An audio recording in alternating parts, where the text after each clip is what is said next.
धर्माचा जणू मूर्तिमान पुतळा भासे जना भूवरी दीक्षा देऊनी जो जगतिया दीक्षा देऊनी जो जगतिया बद्धास हो उद्धरी वाणीने वदता भागवती कथा व्यासा प्रति भासला तो हा गुरु श्री जनार्दन असा पाटांगणी शोभला सद्गुरुनाथ महाराज की जय. हरे मैत्री उवाच पितृभ्यां प्रस्थिते प्रतिमिंगित पर्यचरत प्रीत्या भवानीम भवम प्रभुम. भगवान वेदव्यास वर्णन करून सांगू लागले आणि शुकाचार्य राजा परीक्षितीला सांगतात आणि मैत्रेय विदुराला सांगतात. याप्रमाणे मैत्रेय म्हणतात, हे विदुरा, पितृभ्याम प्रस्थिते साध्वी पतिमिंगित कोविदा. या अध्यायामध्ये जे पहिलं लग्न झालं कर्दम आणि देवहूती यांचं, त्या लग्नानंतर देवहूतीचं आचरण कसं, एका श्रेष्ठ भारतीय स्त्रीने कसं आचरण करावं, भारतीय स्त्रीचा आदर्श काय, आपली परंपरा आदर्श कशाला मानते आणि स्त्रीत्वाचा आदर्श कोणता. काल आपण बघितलं की न ग्रहम ग्रहमित्याहुर गृहिणी ग्रहमुच्यते. ते घर नाही, गृहिणी ग्रहमुच्यते. गृहिणी या शब्दाचा अर्थ नुसते घर राखणारी नाही, नुसती घरात राहणारी नाही, तर तिने कसं राहावं. या ठिकाणी एका झोपडीत राहणारी ही कर्दमाची पत्नी, वास्तविक ती एका राजाची मुलगी आहे. मनूची सर्व सत्ताधीश, सर्व सम्राट असलेला, सार्वभौम सत्ताधीश असलेला मनू हा पहिला राजा, त्याची ही मुलगी किती आनंदात, सुखात आणि मोठ्या वैभवामध्ये लोळली असेल, परंतु आज मात्र ती एका मुनीची पत्नी आहे, एका ऋषीची पत्नी आहे. आणि ऋषीची पत्नी म्हणून ती या ठिकाणी कशी वागते, कशी राहते, याचा आदर्श त्यांना दाखवायचा आहे. आणि दोन गोष्टी आहेत. एक तर त्यांनी देवहूती आणि कपिल यांचा संवाद नंतर सांगितलेलाच आहे, तो सांख्य तत्त्वज्ञानामध्ये. परंतु देवहूती ही एक राजाची मुलगी असून आपल्या कर्दम या पतीसोबत कशी राहिली याचा आदर्श सांगत असताना भारतीय स्त्रीचा आदर्श त्यांना सूचित करायचा आहे. पितृभ्याम प्रस्थिते साध्वी, पहिल्यांदा शब्द वापरलाय साध्वी. तिला साध्वी हे विशेषण आहे, म्हणजे साधूचे सर्व लक्षणं तिच्यामध्ये आहेत, साधुत्वाचे सर्व लक्षणं तिच्यामध्ये आहेत. साधुत्व म्हणजे काय, कशाला सज्जनत्व म्हणतात, कशाला ज्याला लीनता, स्वभावातली मर्यादा, स्वभावातला आदर्श. घरामध्ये राहून सुद्धा एखादी गृहिणी साध्वी होऊ शकते, त्यासाठी वनात जायची गरज नाही. म्हणून साध्वी या शब्दाने तिचं साधुत्व, तिचं सज्जनत्व, तिच्या मनातलं उदारत्व हे प्रगट केलेलं आहे. पितृभ्याम प्रस्थिते साध्वी, आई वडील निघून गेल्यानंतर, पितृभ्याम प्रस्थिते, आई वडील निघून गेले रथामध्ये, आणि मग मात्र पतिमिंगित कोविदा, या ठिकाणी तिला डिग्री दिली आहे. डिग्री कोणती हो, आपल्याकडे डिग्री देतो ना आपण, संगीतामधली डिग्री असते किंवा संस्कृतमधली डिग्री असते. भिषंग मार्तंड, ज्योतिर्कोविद. कोविद म्हणजे ज्ञानी, कोविड नाही बरं का, कोविद. नाही तर आपल्याला आज कोविडच माहीत झाला, पण संस्कृतमध्ये कोविद शब्द आहे आणि कोविद म्हणजे ज्ञानी. ती कशामध्ये प्रवीण मध्ये मिळवलेलं होतं तिने कोविद. ही कोविद डिग्री कोणत्या विद्यापीठाने दिली नाही, कोणत्या विश्वविद्यालयाने दिली नाही, आणि कोणत्या परीक्षा देऊन तिने पास केलेली नाही कॉपी करून. तिने ही कोविद डिग्री आपल्या स्वतःच्या स्वभावातून प्राप्त केलेली आहे, स्वतःच्या आचरणातून प्राप्त केलेली आहे, चारित्र्यातून प्राप्त केलेली आहे. म्हणून पतिमिंगित कोविदा, तिला इंगित कोविदा अशी डिग्री दिलेली आहे. इंगित कोविदा इंगित म्हणजे सूचना, सूचना म्हणजे सूचकता. सगळ्या गोष्टी स्पष्टपणे सांगायच्या नसतात, काही गोष्टी सूचक असतात, काही गोष्टी समजून घ्याव्या लागतात. सगळं जर शब्दाने सांगितलं तर त्याला शहाणपणा म्हणत नाही. अनेक गोष्टी सहज समजून घ्यायच्यात, आकलन करायच्या असतात. तिने पहिल्या दिवशीपासून आपला पती कसा, आपल्या पतीचं आचरण कसं, आपल्या पतीचं वागणूक कशी, त्याला काय आवडतं, सगळं काय तोंडाने सांगायचं का मला हे आवडतं मला ते नाही आवडत? नाही. पतीने सांगायचं नाही आणि पत्नीने ते विचारायचं नाही. तिने समजून घ्यायचं, ज्याला म्हणतात खरा मोठेपणा. का तर आपल्याला समजून घेता आलं पाहिजे. व्यक्तीला, समोरच्या व्यक्तीला आपल्यापेक्षा श्रेष्ठ असणाऱ्या व्यक्तीचे जे काही गुण आहेत ते समजले पाहिजे. त्यांची आवड निवड आपल्याला ओळखता आली पाहिजे, तरच त्याला खऱ्या अर्थानं शहाणं म्हणावं. शहाणा कोण म्हणावा? साधू वत्सल दयाळू जो ज्याला. साधू कोण म्हणावा? साधू वत्सल दयाळू जो त्याला. नाहीतरी का थोडे असती मोठाले धोंडे जो त्याला. धोंडे मोठमोठाले दगड, मोठमोठाले धोंडे हे जोत्याला असतात ना, जोत आपण बांधतो मोठाले दगडाचं, त्याला काही थोर म्हणावं? मोठा कोण म्हणावा? मोठा कोणाला म्हणायचं? तर साधू वत्सल दयाळू जो त्याला. जो साधू आहे, जो वत्सल आहे, जो दयाळू आहे, त्याला मोठं म्हणावं. नाहीतरी का थोडे मोठे धोंडे असती जो त्याला. जो त्याला मोठमोठे धोंडे असतात म्हणून त्याला काही कोणी मोठं म्हणत नाही. म्हणजे मोठेपणा, थोरवी ही आपल्या वृत्तीचा भाग आहे. या ठिकाणी तिला साध्वी शब्द वापरलाय. आणि पतिमिंगित कोविदा, तिने ही विद्या आत्मसात केली कोणती? लोकांचं मन जाणण्याची. मनोवगाहन, लोकांच्या मनात काय कळलं पाहिजे आणि जर ते कळलं तर समजायचं की हो शहाणा आहे. म्हणून आपण म्हणतो विद्या कशी आत्मसात करावी? तर गुरुच्या पोटात शिरून आत्मसात करावी. शुक्राचार्याच्या पोटामध्ये कच शिरला आणि त्यांनी विद्या आत्मसात केली. कचाला जी संजीवनी विद्या प्राप्त झाली ती काही सहजासहजी नाही प्राप्त झाली, तो त्यांच्या पोटात शिरला.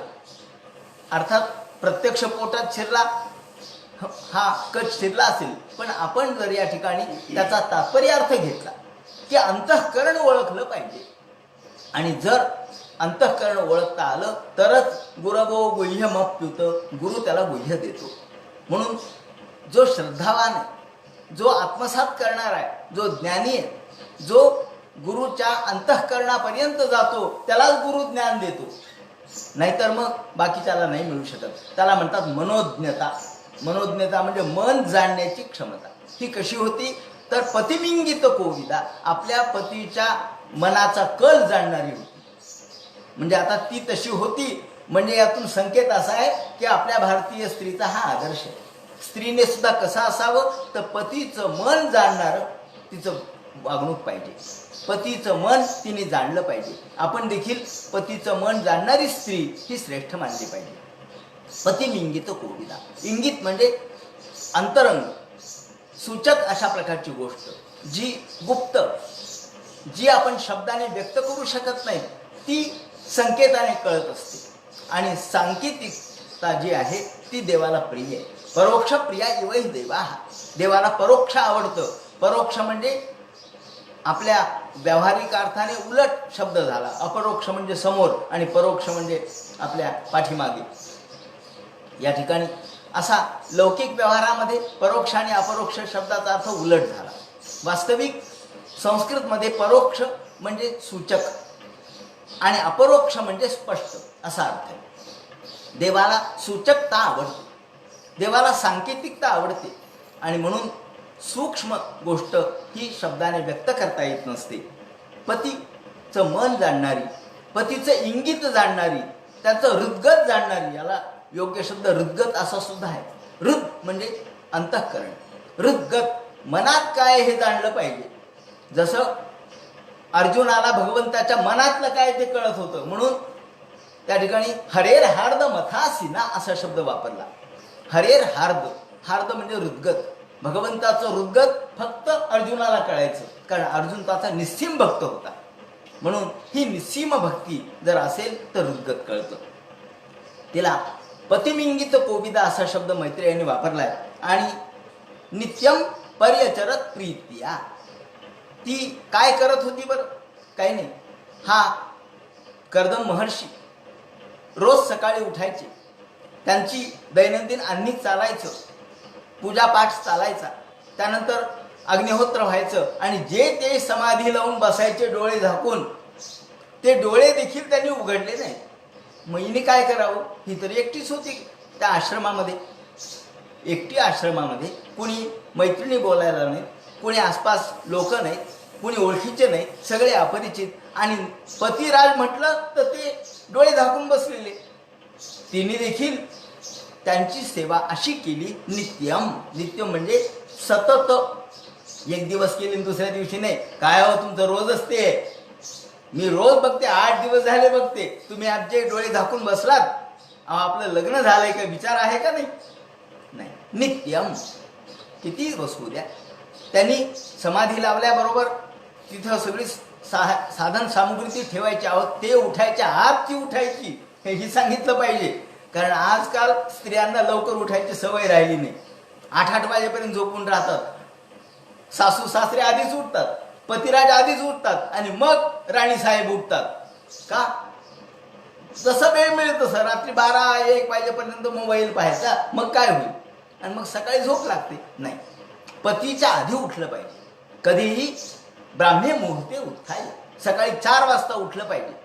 पतीच्या आधी ती उठायची.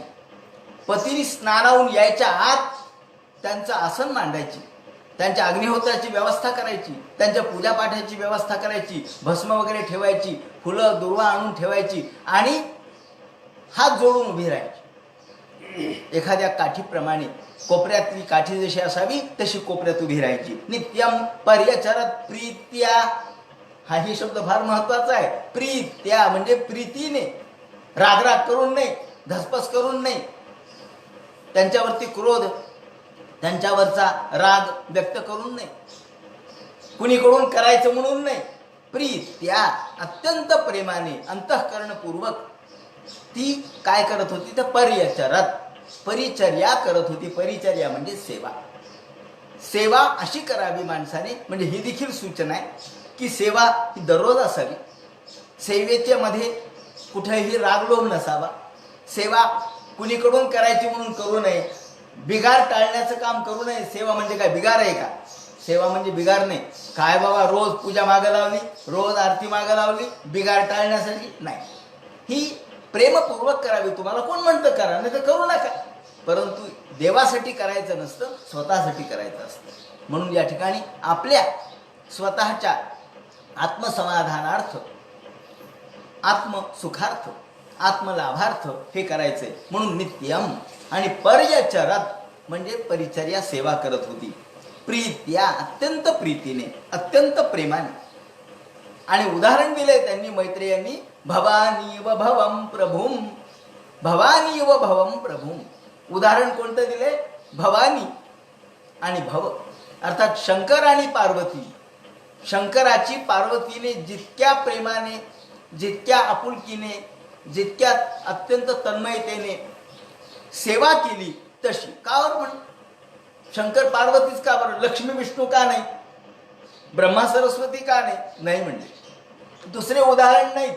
फक्त शिव आणि पार्वती हेच उदाहरण आहे. त्याचं कारण असं आहे, त्यांनी असं सांगितलं, दाखवलंय की कर्दम महर्षी हे तर निरीच्छेद. कर्दम महर्षी तर कफल्लक आहेत. अहो, एक फक्त पटकूर त्यांच्या कमरेला आहे.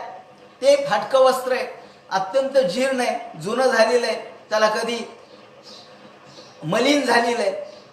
असं वस्त्र धारण केलेले हे कर्दम महर्षी.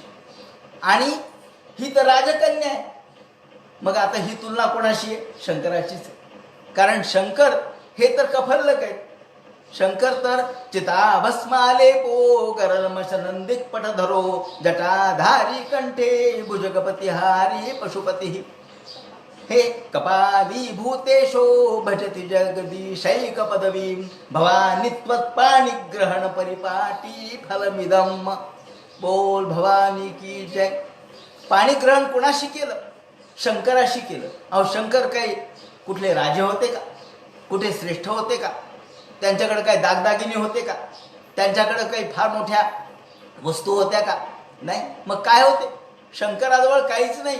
आणि पार्वती तर एका नगाधिराजाची मुलगी, प्रत्यक्ष हिमालयाची पुत्री पार्वती. हिमालय राजा आहे, नगाधिप आहे, त्याची ही मुलगी पार्वती, पर्वतराजाची मुलगी म्हणून पार्वती.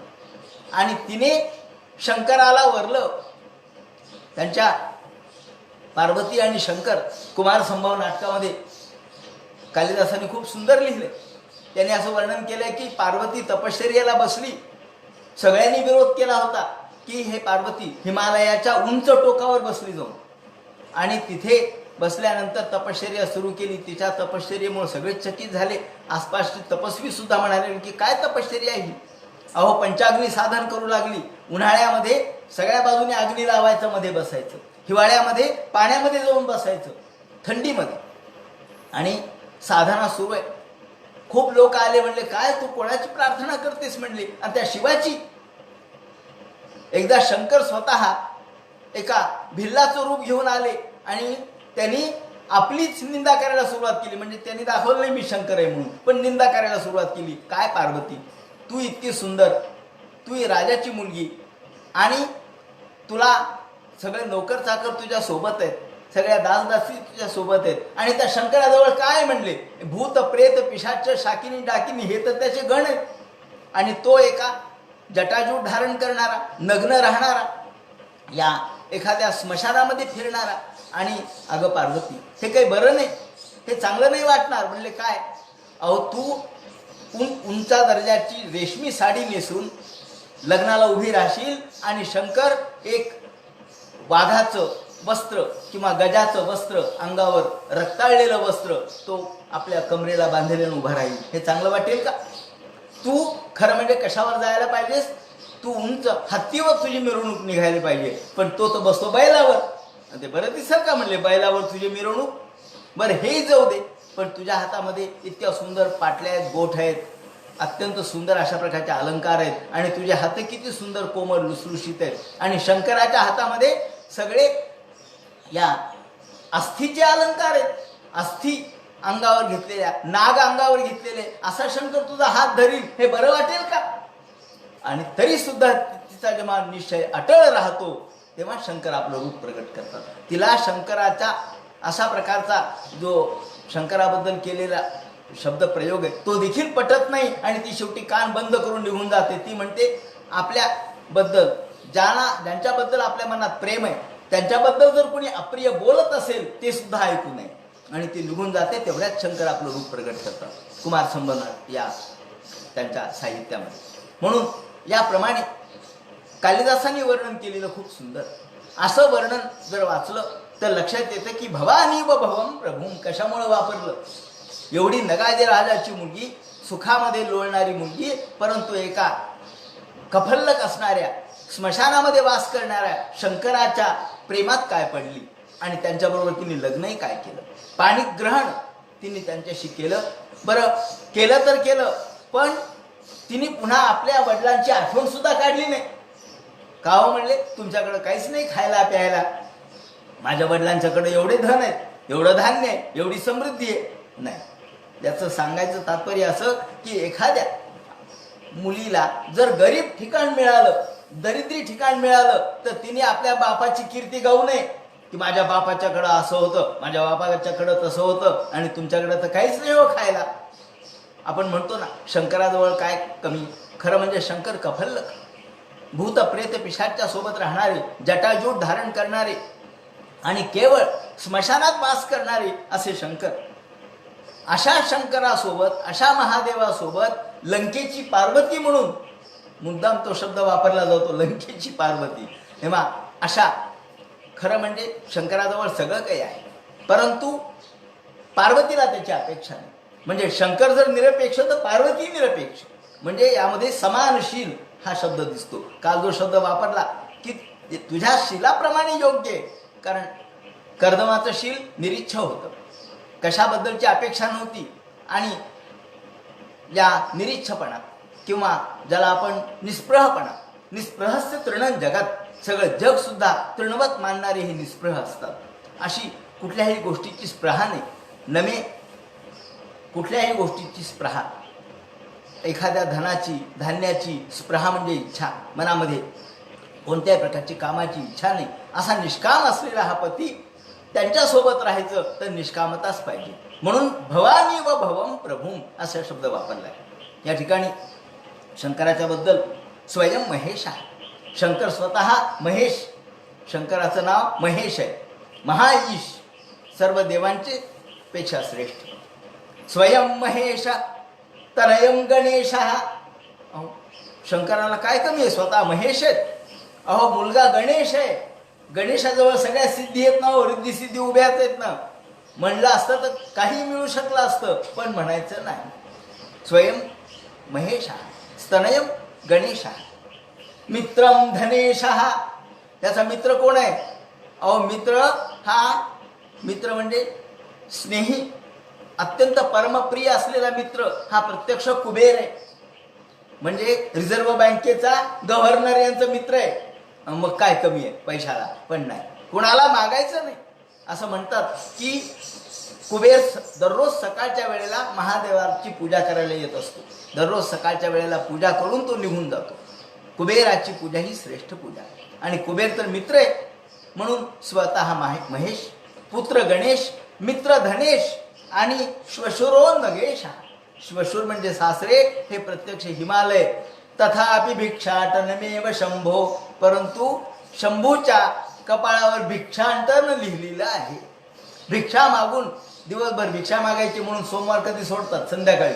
कशामुळं? दिवसभर भिक्षा मागायची आणि संध्याकाळी भिक्षा आणून खायची. तथापि भिक्षाटनमेव शंभो बलीयसी केवलमीश्वरेच्छा. बलीयसी केवलमीश्वरेच्छा, ईश्वरेच्छा बलीयसी. या ठिकाणी सांगायचं तात्पर्य असं की सर्व शक्तिमान असून सुद्धा आपल्या शक्तीचा गर्व नाही, कोणाला काही मागायचं नाही, कोणाबद्दलची काही अपेक्षा करायची नाही, आपल्या आपल्या पद्धतीने निरीच्छ जीवन जगायचं. याला म्हणतात शंकर. शंकरोती शंकर. जो दुसऱ्याचं कल्याण करणारा आहे त्याला शंकर म्हणतात. आणि पार्वतीने हे जाणलेलं आहे की आपल्या पतीजवळ काही सामर्थ्य नाही असं नाही, पतीजवळ सामर्थ्य आहे, ते सगळ्या जगाचे स्वामी आहेत, परंतु सगळ्यावर नियंत्रण करतात. म्हणजे शंकराचं मोठेपण कशात आहे? नियंत्रणामध्ये. त्यालाच नियंत्रक म्हणतात, त्यालाच सर्व शक्तिमान म्हणतात. सगळ्या प्रकारच्या शक्ती, सगळ्या प्रकारची साधन सामुग्री असून सुद्धा जो ती बाजूला सारतो आणि एका ऋषीप्रमाणे जीवन जगतो त्याला राजर्षी म्हणतात. याप्रमाणे म्हणून भवानी व भवम प्रभू ही आदर्श पतिव्रता, आदर्श गृहिणी, स्त्रीत्वाचा आदर्श आपल्याला यामध्ये दिसतो. आणि भवानी व भवम प्रभू, भवानीप्रमाणे पार्वती जशी शंकराची सेवा करणारी आहे. या ठिकाणी विष्णूचं उदाहरण यासाठी दिलं नाही की विष्णू काय, विष्णू तर सर्व संपत्तीमान आहेत, सगळ्या प्रकारच्या संपत्तीने युक्त आहेत. अशा नवऱ्याची सेवा तर कुणीही करील, लक्ष्मी तर सहज करील. लक्ष्मी न करायला काय झालं? त्याचे पाय ती कधी सोडत नाही, कारण हा स्वतः विष्णू शमन या श्रेष्ठ दर्जाचा मणी धारण करणारा, कौस्तुभ मणी धारण करणारा, सगळ्या प्रकारच्या रिद्धिसिद्धीने युक्त आणि सगळ्या प्रकारचे सुखोपभोग भोगणारा असा विष्णू आहे. आणि शांत आहे, शांत दांत अशा पतीची सेवा तर कुणीही करेल. पण कडक रागीट रुद्र ताबडतोब आशुतोष उमापती, प्रसन्न झाला तर ताबडतोब आणि रागावलाय तरी ताबडतोब, असा जो त्वरित रागवणारा पती आहे त्याचं मन जिंकणं अवघड आहे. आणि म्हणून अशा पद्धतीची ही पार्वतीसारखी सेवा करू लागली. नित्यम पर्यचरत प्रीत्या भवानी व भवम प्रभुम विश्रंभेण आत्मशौचेन गौरवेण दमेन च. ती कशी सेवा करत होती याचं वर्णन त्यांनी केलेलं आहे. विश्रंभेण आत्मशौचेन, आपल्या आत्मशौच, मनामध्ये शुद्धता मनामध्ये आणली, मनामध्ये कुठलाही दुर्विचार नाही आणि पतीबद्दलचा मोठेपणा मनात आहे. गौरवेण, गौरव शब्द गौरव या अर्थाने नाही, गुरुत्व या अर्थाने. गुरुपासून गौरव शब्द तयार झाला. जसा कुरुपासून कौरव झाला, पुरुपासून पौरव झाला, तसा गुरुपासून गौरव झाला. गुरु म्हणजे गुरुत्व, मोठेपणा. आपल्या पतीचा मोठेपणा तिच्या मनात आहे. की आपले पती काही सामान्य नाहीत. असती नास्ती ती संतुष्टा, सा रमा न रमा रमा. असती नास्ती ती संतुष्टा. घरात काही असो किंवा नसो, नकार शब्द तोंडात येणार नाही. सा रमा, ती खऱ्या अर्थानं रमा आहे. ती खऱ्या अर्थानं पतिव्रता स्त्री आहे. ती खऱ्या अर्थानं गृहस्थ धर्म पालन करणारी ही गृहस्थी आहे, की जी असती नास्ती ती संतुष्टा. अहो, संतुष्टता ही असण्यावर किंवा नसण्यावर नसते. संतुष्टता हा मनाचा धर्म आहे. का तो काय वस्तूवर आहे का? 4 वस्तू असल्या म्हणजे संतुष्ट? अहो, माणसाला सगळं जग जरी त्याच्या घरात आलं तरी तो संतुष्ट नसतो. 50,000 रुपयाचा मोबाईल जरी आणला तरी तो संतुष्ट नसतो. का? नाही, त्यापेक्षा 1 लाखाचा फार चांगला होता. हो, संतुष्टता ही तशी वस्तूने मिळत नसते. संतुष्टता बाजारात मिळत नसते. संतुष्टता मनामध्ये निर्माण करावी लागते. म्हणून असती नास्ती ती संतुष्ट आहे किंवा नाही याचा विचार नाही. सगळं आपल्या घरामध्ये सगळं काही असलं तरी माणसाचं मन जर संतुष्ट नसेल तर ती स्त्री ही निरर्थक आहे. म्हणून ती गृहिणी होऊ शकत नाही. गृहिणी तीच असते जी संतुष्ट असते. या ठिकाणी मुद्दाम एक उदाहरण देतो की हे वेदातलं उदाहरण आहे. अरुंधती नावाची पत्नी वसिष्ठांची. हे अरुंधती आणि वसिष्ठ एके दिवशी त्यांच्या आश्रमामध्ये बसलेले असताना दुष्काळ पडला. आताच नाही, त्यावेळेला सुद्धा दुष्काळ पडत होते. दुष्काळ पडला. दुष्काळात काहीच मिळेना. हो, खायला मिळेना, प्यायला मिळेना, फळं मिळेनात, मुळं मिळेनात. शेवटी वसिष्ठादी त्या ठिकाणचे आश्रमातले बरेच लोक होते. म्हणे आपण आता हिमालयात जाऊ आणि तिथून काय जे काही मिळेल ते फळं मुळं वगैरे घेऊन येऊ. म्हणून हे हिमालयाच्या दिशेने निघाले. वसिष्ठ निघाले, त्यांच्यासोबत बाकीचे इतर ऋषी मंडळी निघाली आणि हिमालयात गेली. अरुंधती घरामध्ये आपल्या आश्रमात एकटीच. तेवढ्यात शंकरांनी तिची परीक्षा पाहण्यासाठी एका बैराग्याचं रूप घेतलं आणि शंकर आले आणि माई भिक्षा वाढ. आता घरात तर काहीच नाही. माई भिक्षा वाढ म्हणल्यावर ही म्हणली, आता काय भिक्षा वाढावी? अहो, घरात कण नाही, अहो फळ सुद्धा नाही, काय करावं? ती म्हणे, महाराज बसा, मी तुम्हाला नक्की भिक्षा आणून देते, बसा. आणि आसनावर बसवलं आणि म्हणले शिजवायला टाकलेत. म्हणले बोरं शिजवायला टाकले. ते शिजले की तुम्हाला आणून देते. बोरं म्हणजे काय टाकले हो? अहो, लोखंडाचे कण टाकले. लोखंड होतं घरामध्ये, त्या लोखंडाचे कण केलेले होते ते टाकले आणि फक्त दाखवायला लागले ते काय शिजायला टाकलेत म्हणून. आणि तोपर्यंत विद्वत चर्चा सुरू केली. आता अरुंधती काही सामान्य का? तिचं नावच अरुंधती, जी कुठेही म्हणजे अरुंधती, जी कुठेही थांबणार नाही, जी सतत गतिमान आहे. आणि तिने जे प्रश्नोत्तर सुरू झाले, तत्वज्ञानाची चर्चा सुरू झाली आणि होता होता होता त्या बैरागीने विचारलं, तुझे बोर कधी शिजणार आहेत? म्हणले शिजतील ना, आता होते बोर, बघते. जाऊन बघितलं, नाही अजून शिजले नाहीत. म्हणले कच्चे, तुमचं पोट दुखत. असं करत करत करत 8 दिवस झाले. चर्चा सुरूच होती. 8-10 दिवसानंतर वसिष्ठ ऋषी आल्यानंतर हिने कंदमुळं फळं पाहिले आणि आतमध्ये गेली आणि हे फळं ठेवले. आणि मग मात्र शंकर म्हणाले, अगं तू ते बोरं ठेवले होतेस ना, म्हणे त्याचं काय झालं? आणि मग तिने सांगितलं, महाराज कशाचे बोरं? अहो, घरामध्ये काहीच नव्हतं आणि नाही कसं म्हणायचं, म्हणून मी तुम्हाला हो म्हणाले. आणि मग शंकराने आपलं रूप प्रगट केलं. म्हणले, वा रे वा, अरुंधती तुझ्यासारखी स्त्री दुर्मिळ आहे, वेदामधली कथा आहे. आणि मग या अरुंधतीने सांगितलं की महाराज, तुम्ही जर प्रसन्न झाला असाल तर आता या ठिकाणी एक तीर्थ उत्पन्न करा आणि या तीर्थाला हे जे पाणी आहे ते पाणी त्या ठिकाणी तीर्थ निर्माण झालं जिथे ते शिजवायला ठेवली होती आणि ते बदरी पाचक तीर्थ म्हणून आज प्रसिद्ध आहे. तर हे बदरी पाचक तीर्थ हिमालयाच्या त्या भागामध्ये आपल्याला दिसतं. हे शंकराने सांगितलं, आता इथं काही टाका शिजेल, बदरी पाचक असं तीर्थ. अशा पद्धतीने बदरी मुद्दाम शब्द तिथे झाला बोरामुळं. याप्रमाणे असती नास्ती ती संतुष्टा. आणि म्हणून असो किंवा नसो, जी संतुष्ट आहे मनाने ती खरी स्त्री आहे. या दृष्टीने हे अरुंधतीची बोरं हा कथाभाग वेदामधला प्रसिद्ध आहे.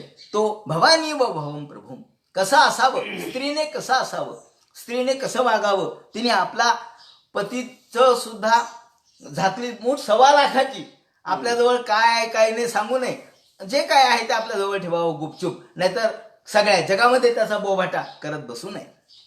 या दृष्टीने हे सगळं आपल्याला केलेली सूचना आहे, हे सगळं आपल्याला केलेलं मार्गदर्शन आहे. विश्रंभेण आत्मशौचेन, त्याला म्हणतात विश्रंभ. प्रेम जर असेल, आपुलकी असेल, आत्मीयता असेल, तर माणूस हा त्याच्याबद्दल कसं बोलतो याला म्हणतात विश्रंभ. आणि आत्मशौच, मनाची शुद्धता. दोन प्रकारची शुद्धता आहे, एक देहाची शुद्धता आणि दुसरी मनाची शुद्धता. देह शुद्ध करोनी भजनी भजावे. आधी देह शुद्ध करायचा आणि मग भजनाकडे जायचं, म्हणजे मन शुद्धीकडे जायचं. म्हणून देहशुद्धी आणि मनशुद्धी याप्रमाणे आत्मशौचेन गौरवेण दमेन च. या ठिकाणी दम, दम म्हणजे बाह्य इंद्रिय निग्रह आणि शम म्हणजे आंतरिंद्रिय निग्रह. एकीकडे सांगायचं तात्पर्य असं की कर्दम महर्षी तपश्चर्या करत बसलेले होते, ते देखील शम दम उपरती तितिक्षा समाधान श्रद्धा यांच्यानी, या षट जे सात्विक गुण आहेत त्यांनी युक्त होते. आणि कर्दमाची पत्नी देव होती, ही सुद्धा काही कमी नव्हती, ती देखील शम दम उपरती तितिक्षा यांनीच युक्त होती. म्हणून तर तिने त्यांच्याप्रमाणे तपश्चर्या सुरू केली. त्यांची तपश्चर्या डोळे झाकून होती आणि हिची तपश्चर्या सेवेने होती. त्यांचं तप हे डोळे झाकून आणि जिची सेवा हेच तप होतं. त्यांचं सेवा हे तप होतं आणि हिची सेवा हे तप, ते तप ही सेवा होती आणि यांची सेवा हे तप होतं. याप्रमाणे शुश्रूषया सौहृदेन वाचा मधुरयाच भोः. शुश्रूषया सौहृदेन, सौहृद म्हणजे मैत्री, प्रेम, अत्यंत निष्ठा, एकनिष्ठा, एकतानता. शुश्रूषा अशी करावी की एकतानतेने, अत्यंत प्रेमाने. उगे काडीने मलम लावायचं काम माणसाने करू नये. मलम लावायला सांगितला मग काडीने, अहो काडीने कशाला, हाताने लावा ना, त्यात काय कमीपणा वाटतो का? का तुम्हाला त्या वडिलाबद्दल आईबद्दल जर प्रेम असेल तर काडीने माणूस मलम लावणार नाही, तो हातानेच लावेल. का तर प्रेम तिथे आहे म्हणून. शुश्रूषया सौहृदेन. जुन्या काळातले आयुर्वेदाचार्य असे होते की ज्या आपल्या रोग्याला मुलाप्रमाणे समजत असत. रोग्याचं दुखणं, रोग्याचा जर रोग असेल तर मुलाचा रोग आहे असं म्हणून त्याला त्याच्यावरती उपचार करायचे, लांबून लांबून नाही. हा मी लांबूनच पाहतो, किती 10 फूट अंतरावरून, मग काय कळणार? आणि तू फक्त एवढं घे आणि जा आणि पुन्हा येऊ नकोस. अशा प्रकारचे आयुर्वेदाचार्य नव्हते. म्हणून ते प्रेम जे होतं, त्या अंतःकरण जे होतं, जसं आई वडिलासाठी आपलं तुटतं त्याप्रमाणे शुश्रूषया सौहृदेन, त्याला सुहृदता म्हणतात. सुहृद, सु म्हणजे चांगलं, हृद म्हणजे अंतःकरण. अंतःकरण पूर्वक एखादी गोष्ट करणं म्हणजे सौहृद. अंतःकरण पूर्वक कोणती गोष्ट करावी त्याला सौहृद म्हणतात. कोणतंही काम अंतःकरणपूर्वक करावं तर त्या कामामध्ये प्रेम निर्माण होतं आणि प्रेम म्हणजे अंतःकरण असतं. वाचा मधुरयाच भो हो, वाचा मधुरयाच भो हो. तिची वाणी सुद्धा कशी होती तर अत्यंत मधुर, अत्यंत प्रेममय, अत्यंत आपुलकीची. या ठिकाणी ही मधुर वाणी शब्द या ठिकाणी मधुर वापरलाय, पण तो केवळ वरवरचा नाहीये. नाहीतर मधुमधुरात वगैरे तुमची भाषा फार गोड आहे. काही लोक आपल्या स्वार्थासाठी गोड बोलतात, त्याला आपण साखर पेरणी म्हणतो. कोणी जर साखर पेरणी करायला तर समजा त्याचं काही स्वार्थ असला पाहिजे का? साखर पेरणी त्याशिवाय शक्यच नाही. गोड गोड गोड बोलून तो बरोबर जाळं टाकतो आणि आपल्याला फसवितो. त्याला म्हणतात मधुमधुरात वगैरे. पण खरं मधुरता ती नाही. खरी मधुरता अंतःकरणातली आहे. ते केवळ स्वार्थासाठी नाही तर निस्वार्थपणाने, ज्याची भाषा गोड आहे. आणि ही गोड भाषा कधी निर्माण होते? जेव्हा अंतःकरण परिपक्व असतं. कारण गोडी कुठे येते? फळाला गोडी येते ते काही नुसत्या वरच्या पावडर लावून येत नसते. फळाला गोडी येते ते आतून येते. म्हणून जेव्हा तुकाराम महाराजांनी म्हटलंय की पिकले या शेंद कडूपणे गेले तैसे आम्हा केले नारायण. पिकलेले शेंद हे जसं गोड होतं का तर आतून तो गोडपणा येतो, आतून ती माधुर्य येतं. परिपक्वतेचा प्रकार आहे. माधुर्य म्हणजे परिपक्वतेचा आविष्कार आहे. माधुर्य म्हणजे परिपक्वतेचं स्वरूप आहे. आणि म्हणून ही परिपक्वता अंतःकरणातली, ही गोडी रूपाने बाहेर पडते, मधुरता रूपाने बाहेर पडते. आणि हे माधुर्य शब्दात असलं पाहिजे, हे माधुर्य आपल्या जिव्हेत असलं पाहिजे. नाहीतर जिव्हा जर चांगली नसेल तर लोक आपल्या जवळ येणार नाहीत. म्हणून निदान भाषा तरी गोड पाहिजे, पण भाषा गोड असायला अंतःकरणही गोड लागतं. म्हणून अंतःकरणपूर्वक बोलणं हे गोड बोलणं आहे, हे मधुर बोलणं आहे. म्हणून एका ठिकाणी म्हटले, काव म्हणले, कावळाही काव काव करतो आणि कोकिळ्या ओरडते. कोकिळ्या ओरडते, कावळा ओरडतो. कागा किसी का धन हरे, कावळा दिसला आणि तो काव का करायला म्हणतो, जा तिकडे ओढ. कावळ्याला पण हाकलतो. काव म्हणजे हाकललं. काय म्हणले, काव काव काव सकाळपासून लावले, कान किटून गेले कर्कश. आणि कोकिळा, हा चांगलं वाटायला म्हणे कोकिळीचं बोलणं. काव म्हणले, कावळ्याने काय तुम्हाला तुमच्यावरती ऋण केलं का? कावळ्याने काही पैसे मागितले का तुम्हाला? आणि कोकिळा का तुम्हाला पैसे देते का? नाही. कागा किसी का धन हरे, कोयल किसी को देत, मधुर शब्द सुना के. मधुर शब्द सुना के, मधुर शब्द बोलून, मधुर शब्द ऐकवून जग अपना करले. माणसाने जग आपलंसं करावं. म्हणून गोड भाषा ही माणसाच्या अंतःकरणाची भाषा आहे. म्हणून कागा किसी का धन हरे, कोयल किसी को देत, मधुर शब्द सुना के जग अपना करले. या दृष्टीने हे माधुर्य लोकांना आकर्षण करण्यासाठी, लोकांचं अंतःकरण आपल्याकडे घेण्यासाठी आहे. म्हणून असं म्हणतात की मधुर वचन योगे विश्व विश्वास पावे. हे माधुर्य अंतःकरणपूर्वक असेल तर विश्व तुमच्यावर विश्वास ठेवतं. मधुर वचन योगे विश्व विश्वास पावे, मधुर वचन योगे वैरी ते आप्त भावे. वैरी सुद्धा गोड बोलण्याने आप्त होतात, तुमचे होतात. मधुर वचन योगे डुल्लती मत्त हस्ती, मधुर वचन योगे काय कार्ये न होती. मधुर वचनाने काय होणार नाही. शेवटी माणसाची भाषा गोड पाहिजे. माणूस जर गोड बोलत असेल तर त्याचे सगळे कामं होतात. म्हणून ते म्हणतात की ही भाषा कशी तर मधु. आपल्या वेदामध्ये सुद्धा रुद्रामध्ये पहा ना, मधुमनिष्ये मधुजनिष्ये मधुभक्षामि मधुवदिष्यामि मधुमतीन देवे भियो वाच मुदिया. मी गोड बोलेल, मी गोड सांगेल. कडू बोलेल, शिव्या देईल असं कुठं म्हटलेलं नाहीये वेदात. वेद हा तुम्हाला गोड बोलण्याचं शिकवतो. मग काय वाईट आहे? वेदाने आम्हाला जर गोड बोलायचं शिकवलं तर यात वाईट काय? मधु मनिष्ये मधुजनिष्ये मधुभक्षामि मधुवदिष्यामि मधुमतीन देवे भियो वाचमुद्या शुश्रूषेण्या मनुष्येभ्यस्तम्मा देवा अवंतु शोभाये पितरोनुमदंतु.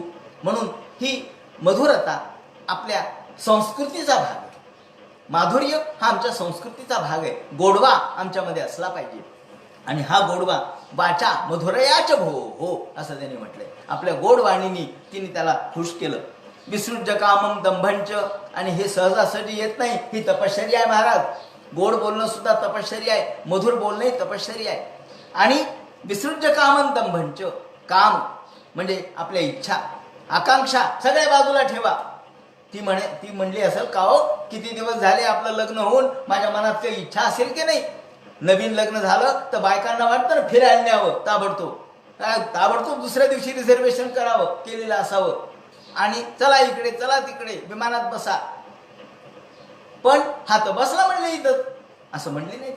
विसृज्य कामम दंभंच, आपली इच्छा बाजूला ठेवली, दंभ बाजूला ठेवला. दंभ म्हणजे माझे वडील एवढे मोठे, त्यांचं महात्म्य एवढं, त्यांचा राजवाडा कसा, आणि मी राहते या झोपडीमध्ये, सगळीकडे काटे कुटे आहेत, मला बसायला नाही, मला झोपता येत नाही. आतापर्यंत 5-5 गाद्या टाकून झोपायची सवय. आणि इथं तर काय काट्यावर झोपावं लागतं म्हणले. इथं तर एखाद्या आसनावर पडावं लागतं, तिथं तर उंची गाद्यावरती, चांगल्या दर्जाच्या गाद्यावर, चुंबकाच्या गाद्यावर झोपायची सवय म्हणले मला, कारण मी राजाची मुलगी. पण इथं कशाचं? तर असं काही म्हणली नाही ती. म्हणून दंभंच शब्द वापरला. दंभ म्हणजे आपला स्वतःचा मोठेपणा, आपलं महत्व, दांभिकपणा तिने कुठेही ठेवला नाही. आणि द्वेषम लोभ मघम मदम, द्वेष नाही, लोभ नाही, अघ म्हणजे पाप नाही, अंतःकरणात पाप नाही, अंतःकरणात संतुष्टता नाही. तर मनात एक आणि जनात एक अशी कृती तिची नव्हती. एक कृती वेगळी आणि उक्ती वेगळी असं नव्हतं, हे दोन्ही एकच होतं. याप्रमाणे तिच्या वागण्यामध्ये बोलण्यामध्ये अत्यंत प्रेम भाव सर्वत्र दाटलेला, अशी ही श्रेष्ठ दर्जाची पतिव्रता. पातिव्रत्य धर्म काय आहे तो या ठिकाणी सांगितलाय. याचं जसं तिचा सांगितलाय तसं आपल्याला सुद्धा असं वागावं म्हणून सांगितलंय. म्हणून विसृज्य कामं दंभंच द्वेषम लोभ मघम मदम, मद नाही. आपल्या स्वतःच्या वडिलाची कीर्ती नाही. अप्रमत्योद्यता नित्यम तेजियाम समतोषयत. मैत्रेयांनी फार मार्मिक शब्द वापरलेत. अप्रमत्तोद्यताम. अप्रमत्त म्हणजे उन्मत्त न होता, आपल्या स्वतःच्या वडिलांची कीर्ती, मोठेपणा, लौकिक त्यांचा धनदौलतीचा स्तोम न मिरवता, कुठल्याही प्रकारचा अप्रमत्त राहून. अप्रमत्त म्हणजे नम्र, हाही अर्थ आहे. जो प्रमत्त नाही तो नम्र आहे, आणि जो नम्र नाही तो प्रमत्त आहे, उन्मत्त आहे. आपल्याच नादात, आपल्याच जोशात राहिली नाही. कारण नम्रता हा खरा गुण आहे. आणि नित्यम तेजियाम समतोषयत, हा फार मार्मिक शब्द आहे. तेजियाम समतोषयत. अहो विष्णू तर शांतच आहे. अहो छातीवर लाद बसली तरी ब्राह्मणाला म्हणले, अहो तुमच्या पायाला लागला असेल भृगूला, आणि तुमचे पाय धुतो मी गरम पाण्याने, का तुम्हाला त्रास झाला असेल. माझी छाती तर काय कडकच आहे, म्हणजे अनेक प्रहार मला सहन करायची सवय आहे, पण तुमचे पाय मृदू आहेत असं कोण म्हणेल. हा शांततेचा पुतळा आहे. शांतीचा पुतळा आहे विष्णू. ते सात्विक आहेत, ते शांत आहेत, दांत आहेत, प्रसन्न आहेत. अहो त्यांना तर कुणी प्रसन्न करील, विष्णू बरोबर तर कुणी लग्न करील, त्यांना तर कुणी प्रसन्न करील. पण तेजियाम समतोषयत. चिडणाऱ्या रागवणाऱ्या नवऱ्याला प्रसन्न करणं अवघड असतं. क्षणाक्षणाला जो रागवतो ना, थोडं मीठ कमी पडलं की दिलं ताट फेकून, अरे बाप, यांचं असंच असतं म्हणजे, यांचा स्वभाव फार तापट आहे. असा तापट स्वभावाचा नवरा मिळणं हे नशीबच असतं, आणि त्याला सांभाळणं सगळ्यात अवघड असतं. म्हणून हातावर ज्याप्रमाणे अग्नी घेणं अवघड, तसा तापट स्वभावाचा नवरा सांभाळणे अवघड. तेजियाम समतोषयत. परंतु त्यांनी त्याला अशा स्वभावाच्या नवऱ्याला सुद्धा जिंकलं. कशाने जिंकलं? आपल्या आचरणाने, आपल्या वागण्याने, आपल्या बोलण्याने, आपल्या सर्व सेवेने तिने परिपूर्णपणे जिंकलं. आणि सवयी देवर्षी वर्यस्ताम मानवी समनुव्रताम. समनुव्रताम ही कशी वागली तर समनुव्रताम. माणसाने कसं वागावं, स्त्रीने कसं वागावं तर समनुव्रत, याचा अर्थ असा अनुकूल, नवऱ्याशी प्रतिकूल नाही. तुझं एक तर माझे दोन असं नाही, तू असं म्हणला तर मी असं म्हणलो, मग त्याने भांडण होते. म्हणून या ठिकाणी तो शब्द वापरलाय समनुव्रताम. म्हणजे या ठिकाणी मैत्रेयांनी विदुराला सांगता सांगता भारतीय स्त्रीने कसं वागावं याची देखील आम्हाला सूचना दिलेली, मार्गदर्शन केलेलं आहे. जुळवून घ्यावं, जुळवून. समनुव्रताम म्हणजे जुळवून घेणे, to cope up with condition. आपल्या वातावरणाशी जुळवून घेणे, स्वभावाशी जुळून घेणे. नाही तर तुझा तसा स्वभाव तर माझा असा स्वभाव, मी तुम्हाला माझा स्वभाव दाखवते, मग नाही जमत. म्हणजे स्त्री सुद्धा कशी असावी तर ती सुद्धा मोठी नम्र, त्याचा स्वभाव जुळून घेणारी. नाहीतर मग अशी तापट स्वभावाची, रागीट स्वभावाची अशी स्त्री उपयोगाची नसती. आणि नवरा अडाणी बायको शहाणी, ताबा ठेवती नवऱ्यावर, अशी चालत नाही. अशी ताबा ठेवणारी नवऱ्यावर स्त्री उपयोगाची नाही. तर अत्यंत नम्रपणाने ती वागलं पाहिजे. म्हणून कालेन भूयसा क्षामाम देवात जरी असे पत्युरा शासना महाशिषा कालेन भूयसा क्षामाम कर्षिता व्रतचर्या प्रेम गदया पीडित कृपया ब्रवीत. आणि अत्यंत कृश झाली. रोज सकाळी उठायचं, अग्निहोत्राचं साहित्य ठेवायचं, पूजेचं साहित्य, त्याप्रमाणे धर्मकर्माचं साहित्य आणि जपानुष्ठानाचं. ते जायचं की आंघोळ करून, त्या तीर्थामध्ये आंघोळ करून, बिंदुसरस तीर्थामध्ये स्नान करून ओल्यानीच यायचं. एकच वस्त्र तेवढं, जायचं ओल्यानीच यायचं, तेच पिळायचं, तेच अंगावर घालायचं, दुसरं साडी नव्हती. आणि कुठं अंगाला साबण नाही, कधी अंगाला शिक्कई नाही, कधी डोक्याला तेल नाही, कधी वस्त्राला त्या ठिकाणी साबण लावली नाही, सर्फ निर्माता नाहीच नाही. मग अशा काळामध्ये रोज अशा पद्धतीने सकाळी उठून गार पाण्याने स्नान, तेही पतिराज उठायच्या आत, आणि त्यांना आवडेल अशा पद्धतीने सगळं करून करून करून इतकी थकून गेली की व्रतकर्षिता, व्रताने कर्षित झाली. कर्षित म्हणजे कृश. अहो आधी आली तेव्हा चांगली गुटगुटीत होती. अहो लोणी तूप पंचपक्वान्न रोज खायला मिळत होते. इथं काय खायला? इथं रोज फळं मुळं कंद, तेही पतिराजाने खाल्ल्यानंतर खायचे, उरले तर जे काय मिळेल ते, नाही तर उपाशीच राहायचं. आणि तिथे रोज सगळ्या स्त्रिया स्नान घालायला होत्या, अष्टमहादासी सगळ्या बाजूने स्नान घालायच्या. गरम पाण्याने स्नान असायचं, त्याचप्रमाणे गुलाब पाण्याचा त्याच्यावरती फवारा असायचा. इथं काय मिळालं, इथं कुठलं गरम पाणी आलं, इथं सगळं गार पाणी गेलं की नुसतं बुडायचं आणि सचैल तसंच यायचं. त्याप्रमाणे रोज चाललेलं व्रत कर्षया, व्रताने अत्यंत कर्षित झाली, कष्टाने शरीर मळकट झालं, थकून गेलं.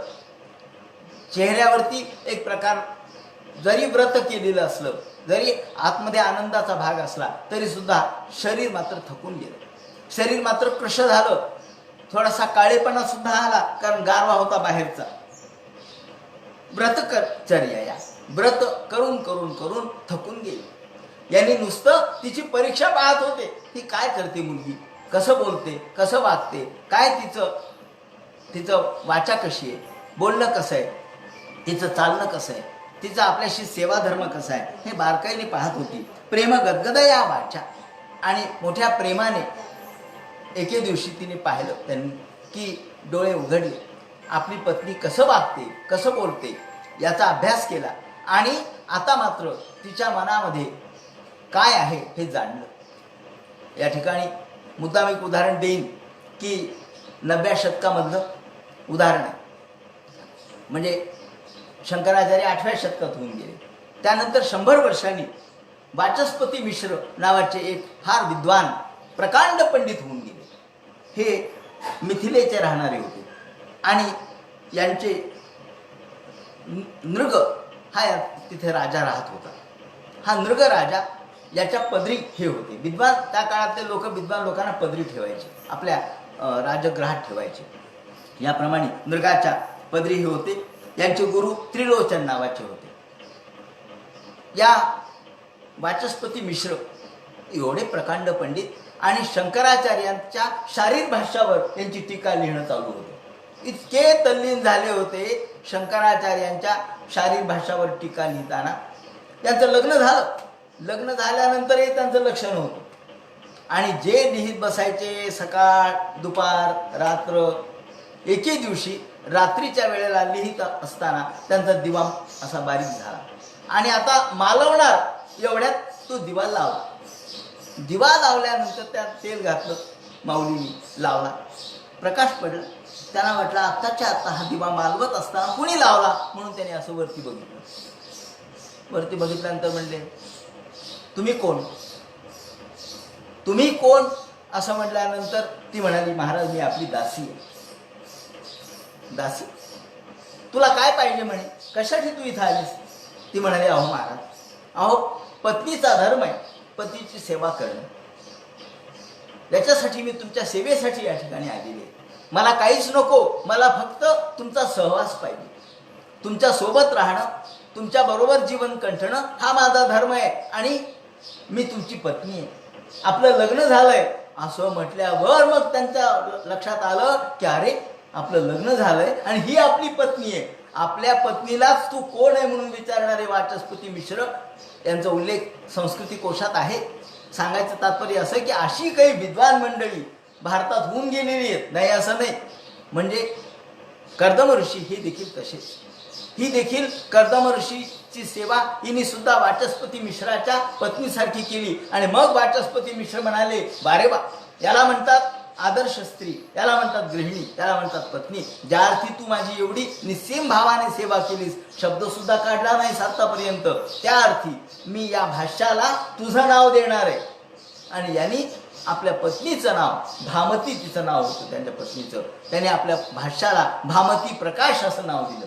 शंकराचार्यांच्या शारीर भाष्यावरची ही टीका भामती प्रकाश म्हणून प्रसिद्ध झाली.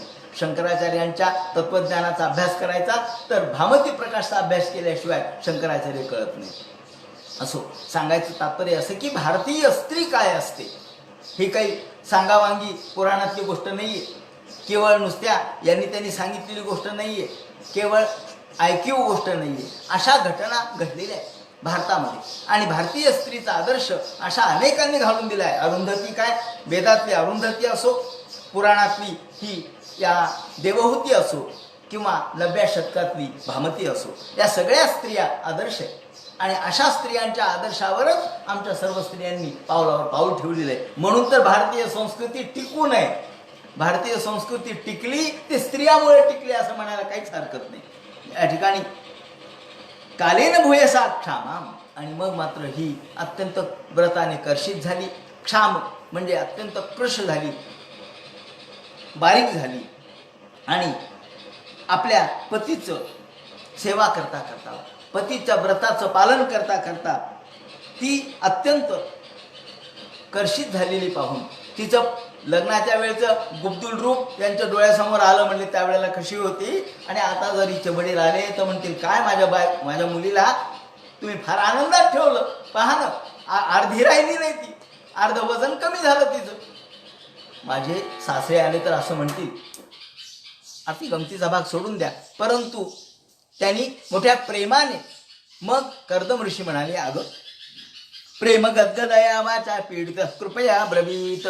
प्रेमाने गदगद होऊन अंतःकरणपूर्वक प्रेम मनातलं दाटलं आणि म्हणाले, अगं तू माझी एवढी सेवा केलीस, तुष्टोहमद्य, मी प्रसन्न आहे, मी तुष्ट, आनंदात मला आनंद वाटतोय, मी तुझ्यावर प्रसन्न आहे. तममानिनी मानव दाया शुश्रूषया परमया परयाच भक्त्या.